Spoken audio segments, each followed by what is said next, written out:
What happens during appendicitis surgery?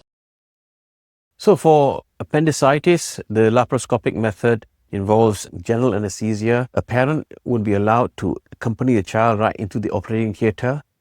The anaesthetist will then give a mask of gas to inhale so that child goes to sleep. Once the child is asleep, then the parent will leave the room, allowing the anaesthetist to do further things such as putting an IV line or the breathing tube. It will take about 20 minutes for the anaesthetist to do their work. Once that's done, my work would take anything between 20 minutes to an hour and a half or so. That will depend on the type of appendicitis there is.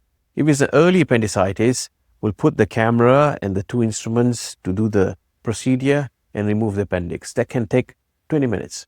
If an appendicitis is more complex, the appendix has already perforated or burst, then we need to take the appendix out. And in addition to that, we need to clear up the pus from within the abdominal cavity. That will mean washing out from top to bottom, which is accessible by the laparoscopic method and not by the open method.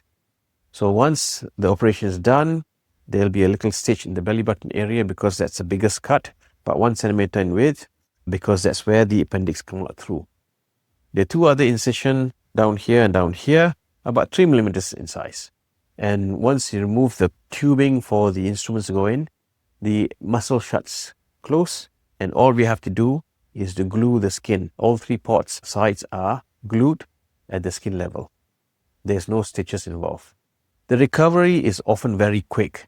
If it's early appendicitis, most kids can go home the next day once they're able to eat and drink and mobilize. And if it's something that's more complex, the child has a perforated appendicitis, they will have a prolonged duration of antibiotics intravenously, often about 5 days or so in the hospital.